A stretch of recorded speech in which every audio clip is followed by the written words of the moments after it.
Sanbonani, Dumelang, Kaufela. Welcome to another episode of the AMATYMA series in partnership with Bogart Radio. As per usual, we get to invite different guests who are men, single, married, divorced, widowed, doesn't matter. We don't actually care much about what title you hold in society. We want to promote a society of good men, and that's why we have good conversations, building conversations with different men from all walks of life. Today I'm excited to welcome a very good friend of mine, a very dear friend of mine. I've known this man for almost all my life, from back in the days when I used to be a Smirnoff brand ambassador. We used to party together with this man. He used to be based in Pretoria at the time, and he had the coolest car in town. He had this 145 Alfa Romeo with major sound in it. I remember one of our bosses at Smirnoff said, "Hey guys, we need to upgrade our sound systems, man. We can't be going into parties and we're ambassadors of a brand that's supposed to promote lifestyle, and there's other people with better sound than us." Afrika Tau, what's up, my brother? You good? I'm super, my brother. I see I'm taking you down memory lane, eh? It was 147, brother. Was it 147? Yeah. Now I've downgraded you to 145. It was 147. It's 147. Okay, my bad. 777 Tau GP. It was, what is it? Was it green? No, it was black. It was black. Black and beige. And you used to make so much noise. Eish. We knew that Africa is on his way from a mile away, that Africa's here. How you doing, bro? You good? I'm super, my brother. Can't complain, eh? A lot has changed since then. Yep. We were still young men back then. I think we were still in our 20s, living the life, the nightlife. Now we are fathers, you know, we are responsible fathers, we are present fathers.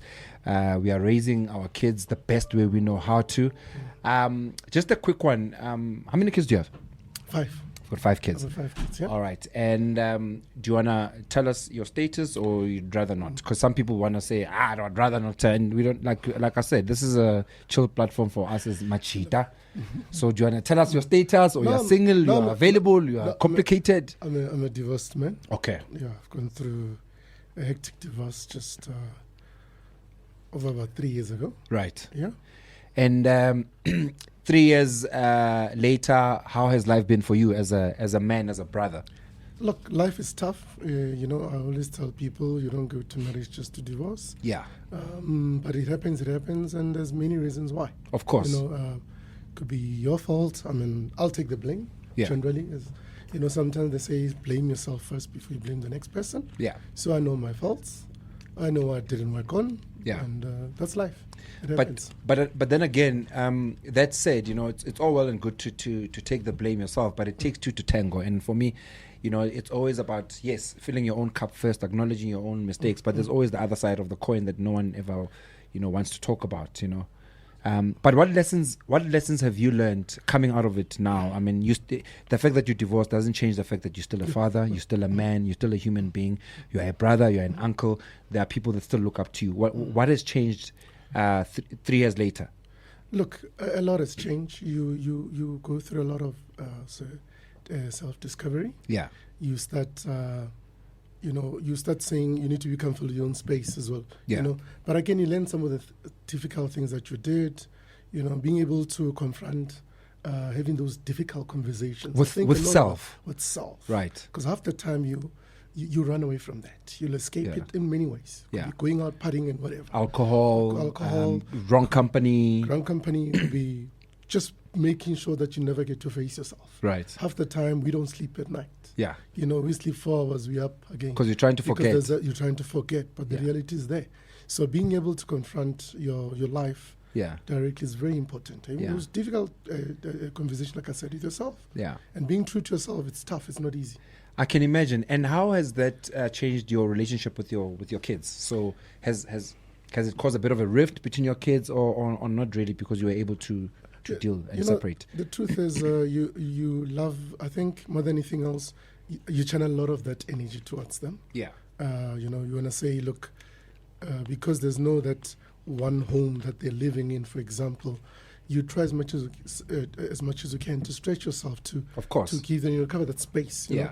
So unfortunately, look, my firstborn daughter is turning 24 in May. Is that the one you were tracking? Remember, she's going to Singapore, ne? No, when she was flying to Singapore. Right. Yeah. Right. I mean, to me, that's that's the first person who brought me up. Absolutely. Because it was those days when I was still in Pretoria, when I had it in 2000. Absolutely. I mean, man, You know, I brought that child up. I mean, this was even before the marriage, before I you were not married. Anything. Yeah. I mean, to have the child, and she literally shaped me.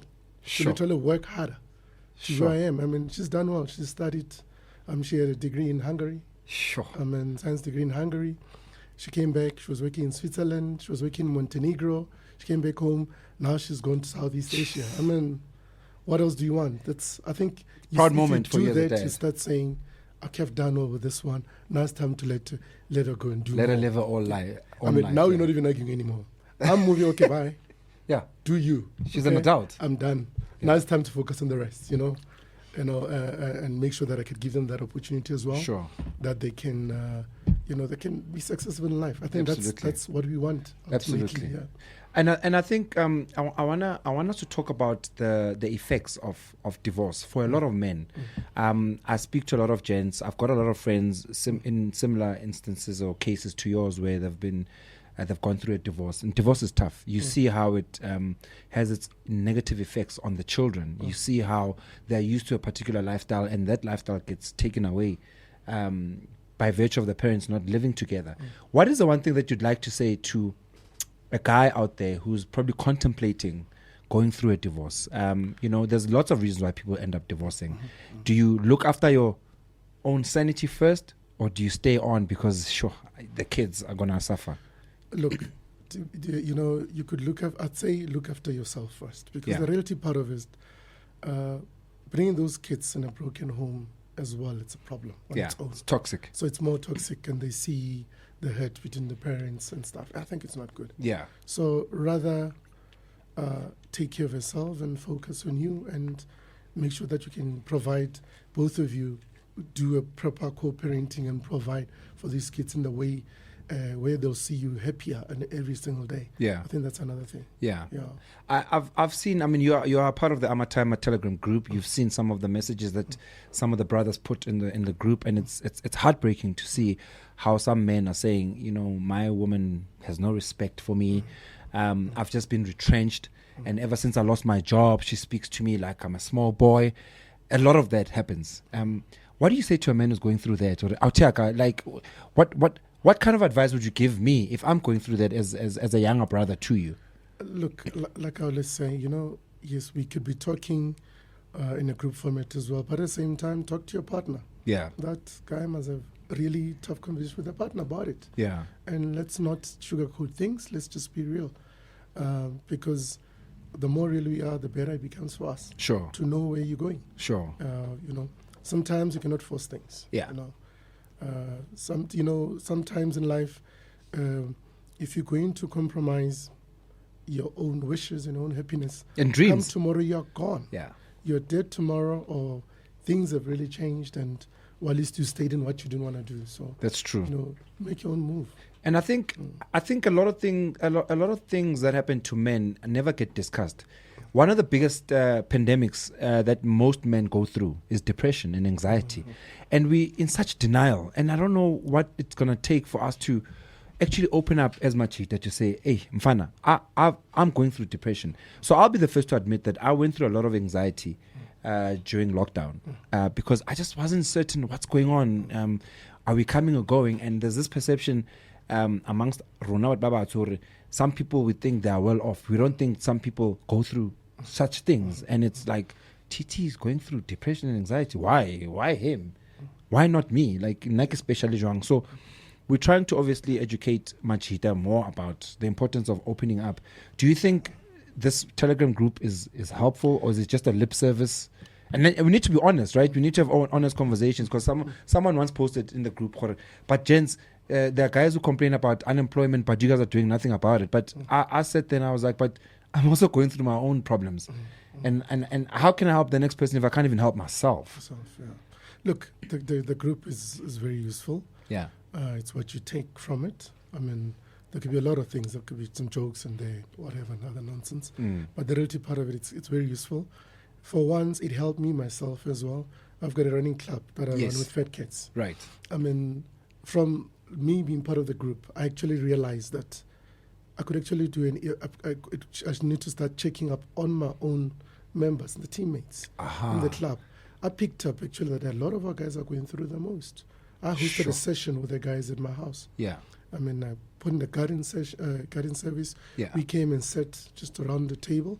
I think there were about 15 of us. Right. Just guys. And I said, yeah, just guys. And I said, guys, today I'm inviting you just to do one thing, just to talk. Just talk. I said, everybody, no, today that's all you're doing. Yeah. And I asked every single one of the guys there. I'm just supposed to be just a 2-hour session. I said to them, each one of them, like, how are you doing? Really, really, how are you doing? Like a proper check-in. You will be shocked at the things that came out from the guys. Right. Conversation. I mean, these are guys who are doing well. Yeah. Guys are they doing well perceptually? According to society, or according to society, they're financially stable, so they have this, they have that, or they're happy, they're married. Yeah. But when people talk, you start realizing that we actually are going through the most. Right. We're just not talking. Yeah. I had men in tears. Absolutely. And it was a shock because I was the first one to talk and say, guys, for me, I think at the time my father was still alive. He was still in hospital. I mean, yes, and may his soul rest in peace. I mean, he died from cancer. Yeah. The reality part of it is, I mean, I was going through the most. We are going to hospital all the time to visit this man. Yeah. We've been fighting for his health for over 3 years. But it's not just that. This on the other side, you're now divorced. Yeah. Now, not only that, now this is a person, for example, my father was not part of my life when I was young. Right. It's literally, we only got closer just like 5 years ago. And you're trying to catch up and rekindle lost time. And as we capture that, he gets sick. COVID hits, we struggle to get him a bed. Then we discover cancer. We go through a battle with him. So it's like when this man suddenly became close to me. And he was taken away from me. Sure. And it really destroyed me to many ways to say, but come on. Why now? Why now? And why you? You know, I need you. Yeah. Because I actually never knew how much I needed you. Until now. Until now. You know, he was involved in certain battles of my life. Right. When I said, okay, yes, I'm going through a divorce. This is happening, but this is my choices now. What do you think? And him supporting me and all that. It meant the world to you. It meant the world to me. Yeah. I felt like if I'd had that all my life, I probably could have even been more further in my life. No, I hear you. But I hear you. It's life. But may his soul rest in peace. And what is the one thing, or maybe a few things that you feel that you could have told him whilst he was still alive that you never had an opportunity? I mean, you only had 5 years to catch up on a lifetime of knowing him and him knowing you. What are some of the things that you wish you could have said to him whilst he was still alive?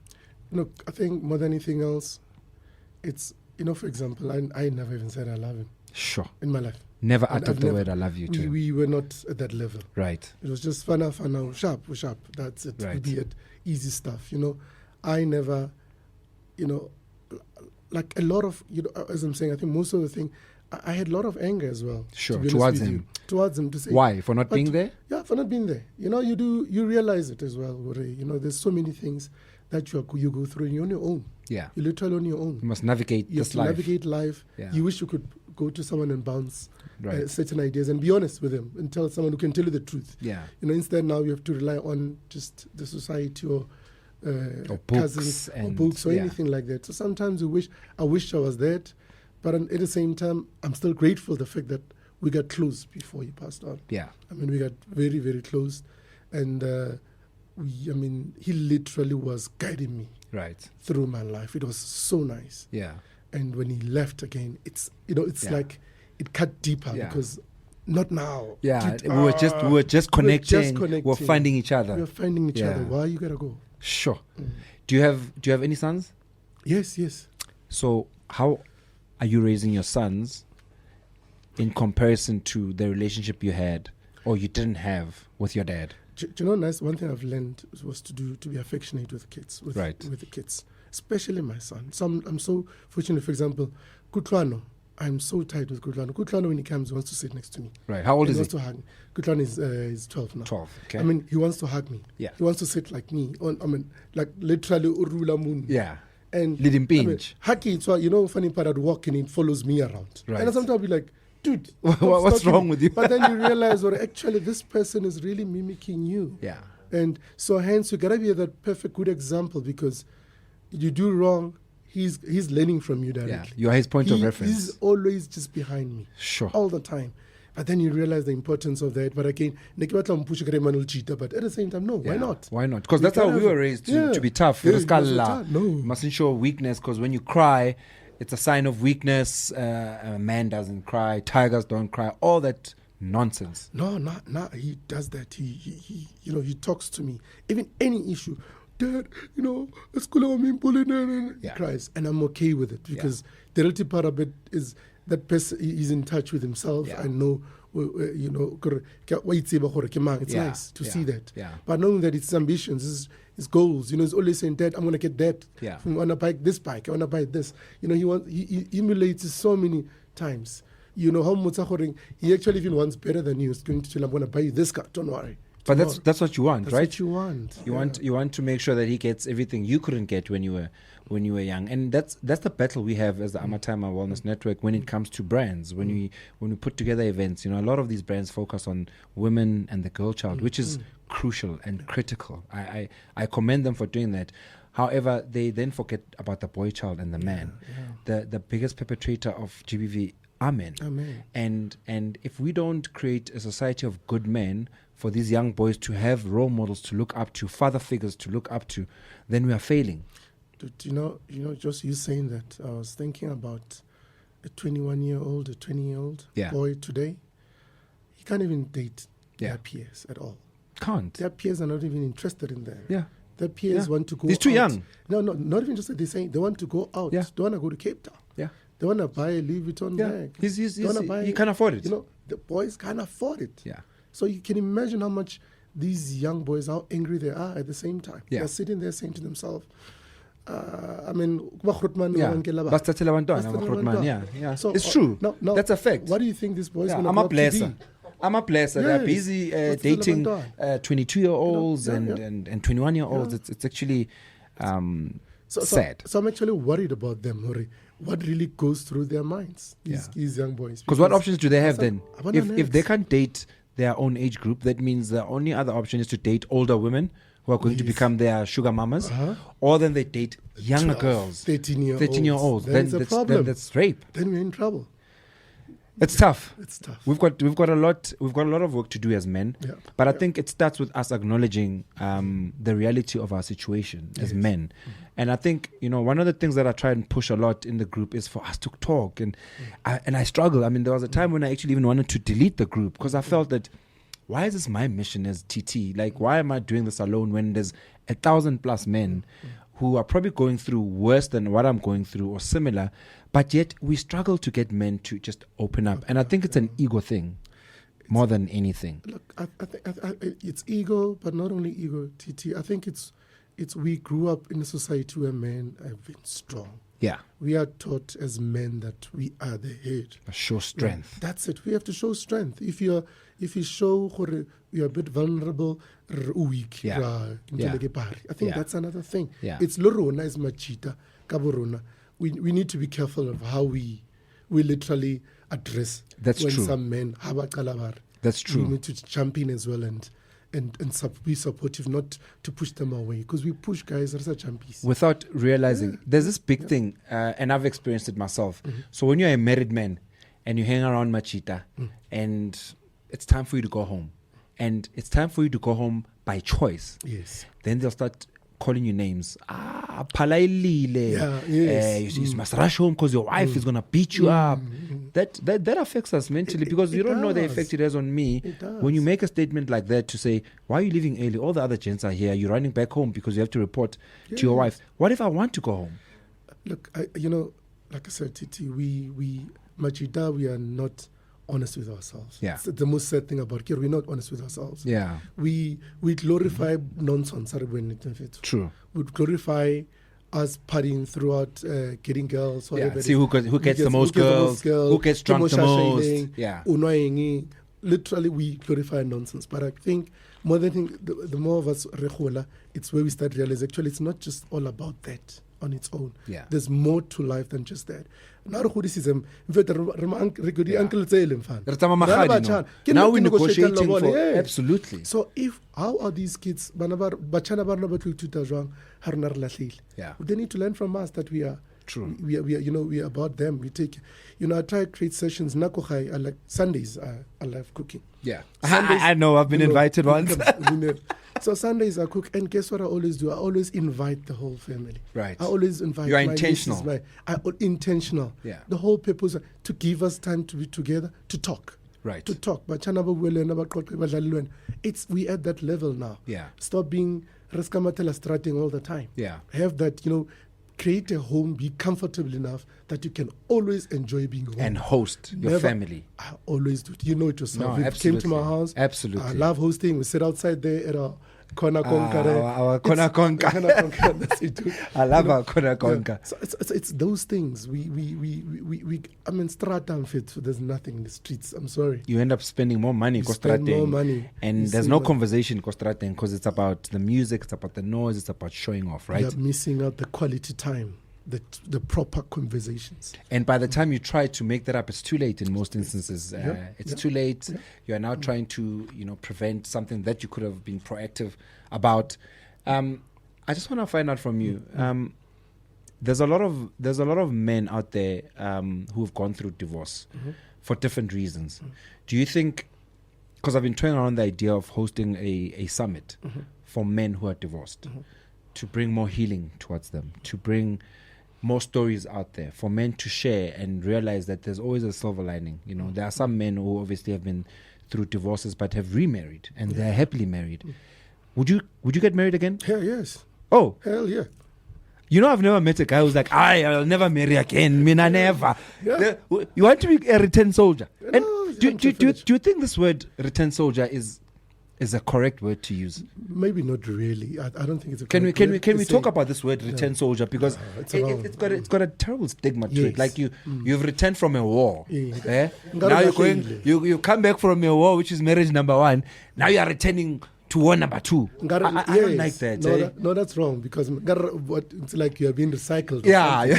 That's not right. And we need to address it. I don't like that word. True. So for someone who's a divorcee, do you think that's a word that we must cut out completely? We should. Okay. We should. I mean, look, anything that we can do, we can say to people to be more positive. Let's do that. Absolutely. We don't know people's struggles, so let's inspire people more. There are a little, positivity you can share with someone, that smile or anything like that. You never know how much we change the person's life. True. That moment. So True. I think let's rather do that. And skere MJITA rona, we are so bad for each other. We are toxic for each other. Toxic for each other. Who don't support each other, who not even encouraging each other. Or instead, that's it. That's the best thing we do. That's the one thing I despise about us gents. I'll tell you something in confidence. Afrika, I'm going through this with my wife. It's I don't know what to do, my brother. Then the next thing I hear Roberto talking about what I told you. The next thing I hear Ronnie uttering exactly what I told you, even worse, verbatim. So I'm like, at which point do we learn to trust each other as gents? Because I cannot trust that my secret or my confiding in you is going to stay with you, because we're now on us fuba. You want to go and publicize because you just want favor from other cheaters, or you want to be popular through my hardship. How do you stop that as MJITA? I think it's not even just a question of favor per se. It's that little jealousy that happens as well. Aha. When someone else you think who's been living a life, and suddenly Allah, is that why we celebrate when someone is going through a downfall? You know what I'm saying? Okay. It's a sad thing about it. Sure. I look at the last episode we watched on I Blew It. Yes. Yeah, this guy who was gloating about how many kids he's got. No, the soccer guy. Not the guy who's got 17 kids. No, the soccer guy. Yeah, Ratshabang. Yes. I mean, people were saying, he had opportunities. It's like he messed them up and whatever. But at the same time, it's like, someone is simply telling us his story, as honest as it is, so that we can learn from it. Not to make fun of it. Not to make fun of it. Yeah. The man has made mistakes. Like anyone else. Like we do. Yeah. And if you have a chance to change it, you do it. Sure. So I think, it's tough. Hence, MJITA by its own, they commit suicide. Because they can't handle it. They can't handle it. It's too much. It's too much for them. Yeah. Because instead of another person, so to say, the real tip, when you are just too late, for crying out loud. mistakes we make. Absolutely. I've made a lot of mistakes. Whether in business, whether in leadership, when executive roles I've ran, and in business even worse. Absolutely. We make mistakes every day. We are more forgiving. But we are more forgiving when you make a business mistake. But we're not forgiving when you make a personal mistake. Because why? Yeah, true that. Actually quite true. You know, we put people on such a pedestal that when they fall off that pedestal, we get so disappointed. We start speaking badly about them. Not in their presence. Yeah, and I'll say about that. I don't get that. MJITA, please let's stop this thing, Auseba. Let's stop this thing of calling people who are divorcees. Is the word divorcees also a correct word to use? And you know, unfortunately, so let's hope maybe we must talk it in Sotho because Because you know, every time you have to take the pottering divorce. Married, divorcing, you have to go to that divorce. It's I can imagine. It's like you're boxed now. You are part of this world of people who are divorcees. I think we need to change that narrative. You know, like now, I care about you don't call person he, she, or we need to come with a binary. Why can't you say human being? Human being. You're a human being. Yeah, you're a human being. Like that, Finish in claro. My brother, I wish we had more time, but I knew that you know, you coming onto the show was going to spark a lot of conversation. And I've always said to the guests that come through here, this is not a first or a last time that you're going to come onto the show. There's a lot of work to be done, and we need more men like yourself and myself who have gone through it, so that these boys can have a point of reference. You know, there's a lot of these boys that look up to us, and they see what we do. Like you said, your son emulates you. He wants to be like you, and if you are going to give him the best version of you, you have to give him the best version of you. That's also the best humankind version of you, one that makes mistakes, one that's got its own flaws as well. We're not perfect. We're not trying to be perfect here. We're just trying to navigate this thing the best way we know how. And that's why, Lena, I always make sure that I spend time with people that are going to impart knowledge into me, that I'm also going to be the same. It's a two-way street. What is your parting shot to any guy who's listening to this radio and podcast series? Yeah, AMATYMA.